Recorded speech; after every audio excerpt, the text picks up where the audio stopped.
What up, y'all? I know not everyone feels like listening to a 40+ minute poll plans video for the month, so I broke it up to abbreviate my thoughts in a more easily digestible way. I know half of y'all, though, ain't subscribed, so go ahead and do that. Like the video, leave a comment with what you think about the upcoming content and your plans as well. And if you want to see the whole video, I'll be providing a link to that as well. Check that out for sure. Thanks a million, and now let's get into what you're really here for, alright?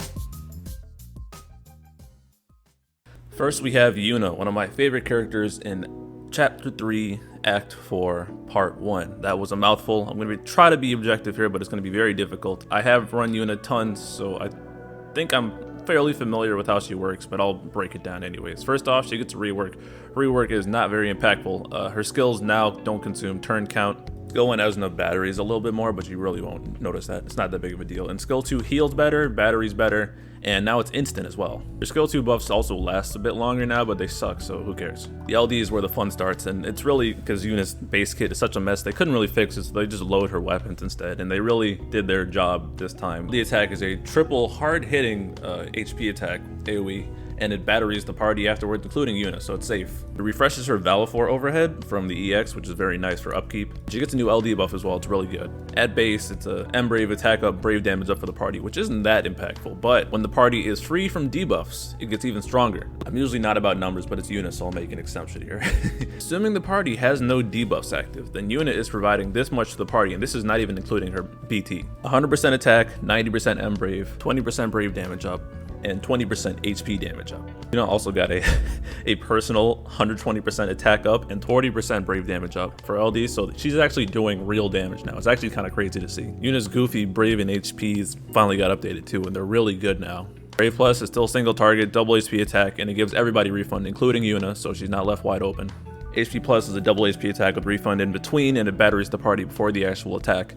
And both of these skills, one, have recast up, so they're worth using an actual skill. So Yuna's EX will be up faster, but you don't really want to press Yuna's EX regardless. And if you do have Paladin SLRS, which are not required, but nice to have, she'll be battering even harder on these skills. Yuna's base armor is encouragement, which is required for her as she batteries so much. 30% up is huge in that department. She also has 2 C slots, so she can double tap the Paladin Cecil RF stuff. That is getting changed this month, by the way. Her high armor split goes evenly between Brave and HP for the party, and she can definitely take advantage of that because, again, she's got 20% Brave damage up to the party and 20% HP damage up, and that's not even taking her burst effect into account, which I'm about to touch on now. She's a very, very, very valuable blue. Her BT, and she had the worst showcase on release that didn't use the BT correctly or load it up correctly, but she actually has a really good BT phase. In fact, you want to LD once, and then you want to HP a bunch until the end, then you want a Brave Plus to keep as much Brave as possible, and then for the finisher, she'll do a Brave gain, she'll repeat that multiple times, and then she'll do the Brave attacks at the end, and she has a really good BT phase. Her BT effect is definitely one of the best in the game, if not the best for a very long time, and it rivals some current BT Plus effects in JP. That's how ridiculous it is. Great way to close out Nero.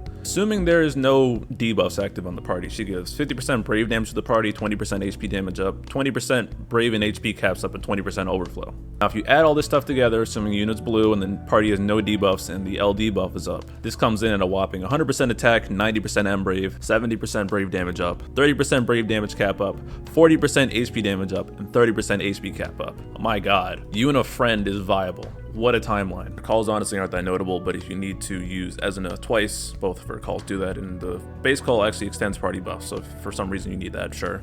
So the banner trades on Yuna's banner, and she doesn't have a known rerun at this point, so this is really the time to grab her if you're interested.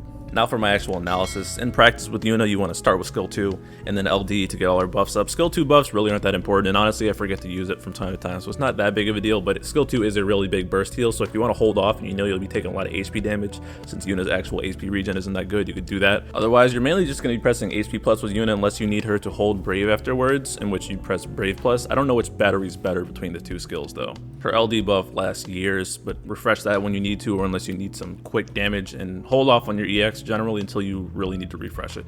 She provides some very good party buffs, and while she would always appreciate another support next to her, she can solo support depending on your team. Yuna's buffs are so stupid, she persists fine into Lufenia Plus, and I can say so because I've used her in plenty of Lufenia Plus fights, among others. She really appreciates Brave gain up. Any buffs to her attack in general, but Brave gain up so she can battery harder as well. While her BT is up, always get the debuffs off priority 1 because that cuts her auras in like half, which is very obnoxious. Even if you don't have her BT or you're not using her BT in the face of other burst pluses in the future, you could still have her there, 1 as an aura bot and 2 to get rid of debuffs, so she maintains plenty of relevance. Strengths wise, she's providing very solid damage, tons of battery, tons of auras, pumping out decent damage as well. And if you have her BT and you like stack those with like a friend BT or some other crazy damage dealers like turn stealers like Tifa, for example, or the possibilities are endless. Her BT effect is utterly broken and it persists long into Lufenia Plus. Weaknesses, she's still not that powerful of a Brave shaver outside of synergy, and Brave gain reduction does hurt her output,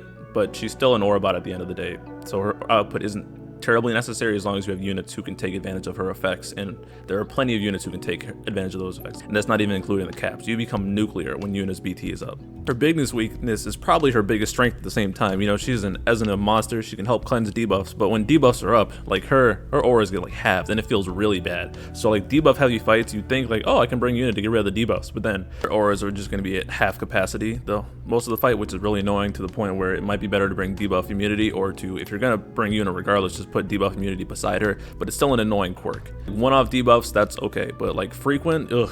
Doesn't mean she won't be usable, but it becomes annoying is all. And I did mention that Yuna's BT is strong enough to persist into Lufenia Plus, but then you are taking up the option of potentially double tapping another burst plus or another future burst phase, which might lessen Yuna's relevance in the party. But again, LD base auras are good enough, and she can be passable, but that is definitely a weakness. She'll be useful in a bunch of fights in her cycle, obviously, because they all debuff one way or another. Transcendence 4 specifically is pretty nasty with the debuffs, the left side being the annoying one. Bosses do start remembering to debuff you more often, at least that's what it felt like when I first had her in JP, so she'll always have a slot in the party if you need to get rid of debuffs occasionally. Alarms are going off in my head to encourage people to grab Yuna for Transcendence 4, as she is the path of least resistance there. Oh my god. Otherwise, just general aura bot, she can sit there and exist and help the party do damage, so she's a good benefit to your party all around in future content. As for the Lufenia for the chapter, it's an interesting orb in that it's plus 15 when you cleanse a debuff, but it's also plus 1 when the party doesn't have any debuffs, so it's actually possible to maintain this orb by just having a party full of framed buffs via like Hope and Penelo, either calls or in the party, or maybe Beatrix, some shenanigans like that. I know it's possible. If you do get debuffed, it's not a good time. You can inflict EX gauge freeze, HP poison, unable to buff, blind, HP silence. Like these are some really nasty debuffs you really don't want to get hit by. And the HP silence in particular is what makes it annoying, because it means that you can only use Esna moves that don't attack. So that means like Penelo's LD and Yuffie's skill 2 get shut out, and they're also immune to their own debuffs. So this fight can be fairly tricky without Yuna, but there are ways around it. Obviously, Yuna's good for the fight. Frame buffers to prevent the bosses from buffing you are obviously very good. Debuff prevention, I don't know if they're guaranteed or not, actually. In fact, I'd lean toward it's probably guaranteed debuffs just to sell Yuna even harder, because if you're not pressing the Esna button or cleansing via calls, then it might be a bad time. So Penelo and Sayador calls are definitely going to be good here. Oh, and they inflict a warp debuff too, Eldnar style. So if you don't get rid of that, they're just going to take their turns back. This fight, it's got a lot going on. My plans for the event, well, I'm going to get Yuna's LD immediately. Gems, frame 1, no question about it. Getting that LD, not passing without it. 1, because the fight's toxic, and 2, because Yuna's a favorite. So I'm not gonna wait for that. I'm not gonna put that up to chance. I went for her BT pity immediately in JP. I'm not gonna rush to do that this time. I want everything in the cycle: Agrius, Barret, Yuffie. I want them all. So I'm gonna be pulling on all of them. And if I don't get the BT by the time Barrett's banner comes in, I'm gonna gem Barret. I'm gonna go all the way to BT pity there if needed. As for the fight itself, one, I'm definitely bringing Yuna, but I'm gonna try and go the framed buffed route just because it sounds funny. I don't know who I'm gonna bring it, so maybe like Penelo alongside her, and Hope, Penelo or Hope somehow, and I can see myself doing another Sephiroth run there. Yeah, that makes sense. Probably Hope, Yuna, Sephiroth. That sounds decent enough. Let's see how it goes. In JP, I did Warrior of Light, Tidus, and Yuna, and that went fine as well. I'm excited to see runs without Yuna, because it can be tricky, but I know some people, I'm done trying to guess who could be used on a fight, because I'm terrible at judging it, so let's see what some people do. And that's it. Hope y'all enjoyed the clip and found it informative. I do try my best, generally. If you haven't already done so, please like the video, comment what you think and your plans, and make sure to subscribe to my channel for more great content. The full video is linked, so check that out as well. Continue showing love. Good luck, everybody. Peace.